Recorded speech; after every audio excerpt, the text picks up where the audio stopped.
नमस्कार दोस्तों, मैं राजेश है। एक बार फिर से स्वागत करता हूं आप सबका अपने YouTube चैनल पे। दोस्तों, आज खास करके मैं बात करना चाहूँगा देश के बिज़नेस कम्युनिटी से। जैसा कि आप सबको पता है कि हम लोग एक पैंडेमिक के दौर से गुज़र रहे हैं और चारों तरफ सारे कल कारखाने, दुकानें सब कुछ बंद थी लॉकडाउन के कारण। दोस्तों, अभी सुनने में आया है कि धीरे धीरे सारा चीज़ जो है वो लाइन पर आ रहा है। कई जगहों पर देश के कई हिस्सों में जो है वो लॉकडाउन खुलना चालू हो गया है और हम लोगों के यहाँ बंगाल में भी 15 तारीख से सुनने में आया है कि लॉकडाउन ख़त्म हो जाएगा। हम लोगों ने भी प्लानिंग किया है कि धीरे धीरे फैक्ट्री को चालू करने की प्रक्रिया जो है फिर से की जाए। दोस्तों, ये जो है सिचुएशन आज से ऐसा नहीं है। आप यदि देखेंगे तो पिछले 4-5 साल से कंटिन्यूअसली जो है वो बिजनेसमैन चाहे किसी भी क्षेत्र में हो वो स्ट्रगल कर रहा है। चाहे वो नोटबंदी का दौर हो, चाहे वो जीएसटी का दौर हो, चाहे वो 1.5 साल से कोविड का दौर हो। 4-5 साल से बिजनेसमैन को संभलने का मौका ही नहीं मिला है। खास करके यदि देखा जाए दोस्तों तो गारमेंट सेक्टर सबसे ज़्यादा प्रभावित होने वाला सेक्टर है, क्योंकि यहाँ पे जो है एक क्रेडिट की जो है वो प्रथा जो चली आ रही है उसके कारण ज़्यादातर व्यापारी जो है और ज़्यादा दब गए हैं। दोस्तों, कहना चाहूँगा आप सबसे, छोटे बड़े जितने भी व्यापारी हैं वो सब बहुत ज़्यादा प्रॉब्लम में हैं। कई लोगों ने तो काम बंद करने का मन बना लिया है, क्योंकि आप सोचो कंटिन्यूअसली बिजनेस स्ट्रगल कर रहा है। फैक्ट्री का एक भाड़ा जाता है, लोगों का एक सैलरी जाता है, तो वो तो फिक्स कॉस्ट तो कम नहीं होने वाला है। चाहे होलसेलर हैं, उनका एक गोडाउन, एक शोरूम का भाड़ा, उतने एम्प्लॉई, सब मिला के लाखों का खर्चा महीने का आता है। तो ये चीज़ जो है 1 महीना 2 महीना या एक बार होने से आदमी झेल पाता है, किंतु ये कंटिन्यू जो है यदि इस तरह का माहौल होने से छोटे व्यापारियों के पास उतना पूंजी नहीं होता है कि वो फिर से जो है चीज़ों को ठीक कर पाए। बड़े व्यापारी स्ट्रगल कर रहे हैं, लेकिन उनके पास बैंक या जो भी सपोर्ट है उसको लेके कैसे भी मैनेज करने की कोशिश कर रहे हैं। तो आप सबसे यही रिक्वेस्ट करूँगा कि हम सब लोग को साथ होके चलना पड़ेगा। हम लोगों ने अच्छा दौर और बुरा दौर दोनों साथ मिलकर देखा है, इसलिए प्रार्थना करूँगा कि ये बुरा दौर जब गुजरने वाला है, और आशा करता हूँ ईश्वर की दया से सब कुछ ठीक हो जाए, तो किसी का भी हाथ मत छोड़ो।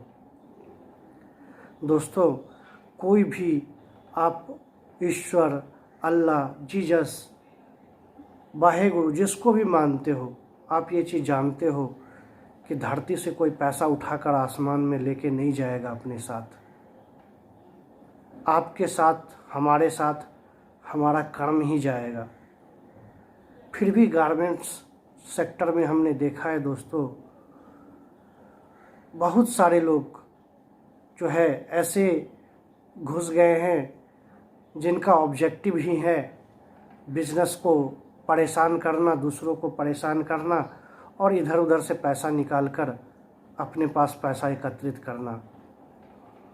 ऐसे लोगों के कारण छोटे बड़े सारे व्यापारी जो है वो परेशान भी होते हैं और बदनाम भी होते हैं। इसलिए निवेदन करता हूं दोस्तों, अभी ज़रूरत है इकट्ठा होकर चलने का, एक साथ चलने का। इतनी बड़ी महामारी से हम लोग इतना तो सीख ले ही सकते हैं कि जीवन में कुछ नहीं रखा है, किसी का अगले पल का कोई गारंटी नहीं है। तो हम लोग सारे चीज़ों को छोड़कर जितना हो सके एक दूसरे का मदद करके, एक दूसरे को हाथ पकड़ के आगे ले चले, खड़ा करे, ताकि रोज़गार का भी सृजन हो और सबका परिवार भी अच्छे से चले। मैं आप सबसे प्रार्थना करूंगा दोस्तों कि ये जो कैश क्राइसिस चल रहा है बिजनेस में, उसको संभालने के लिए हम सब एक दूसरे का मदद करें। दोस्तों, फैक्ट्रीज बंद है, नए तरीके से सारा कुछ रिवाइव करना पड़ेगा, सारे एम्प्लॉय को पुराना ड्यू क्लियर करना पड़ेगा, सारे मेकिंग लाइन वाले को पुराना ड्यू क्लियर करना पड़ेगा, तभी जाके जो है फैक्ट्री रनिंग पोजीशन में आएगा। सबका भरोसा खड़ा करना पड़ेगा। सेम कंडीशन जो है होलसेलर्स का भी है, उन्हें भी कंपनियां माल देंगी जब वो फंड में मदद करेंगे। तो सारे भाइयों से अनुरोध करता हूँ, रिटेलर्स से प्रार्थना करता हूँ कि दोस्तों जितना हो सके मैक्सिमम पेमेंट आप होलसेलर्स को करिए, ताकि होलसेलर्स भी पेमेंट कर पाएँ मैन्युफैक्चरर्स को, और सबका जो एक कैश क्राइसिस चल रहा है उससे उबर कर हम लोग फिर एक साथ मिलकर आगे बढ़ सके। दोस्तों, किसी चीज़ में कुछ नहीं रखा है, हर कोई कारोबार कर रहा है परिवार चलाने के लिए और परिवार को अच्छी से अच्छी व्यवस्था देने के लिए। दोस्तों, जन्म और बुद्धि हमें ईश्वर ने दिया है और उसने कुछ नियम भी बनाए हैं हमारे लिए। उस नियम को मानते हुए, उस नियम को नहीं तोड़ते हुए मनुष्य मनुष्य का साथी बने और उसके बुरे दिन में उसका मदद करे, उसको आगे लेके आए। इससे अच्छा धर्म और कर्म कुछ नहीं हो सकता है।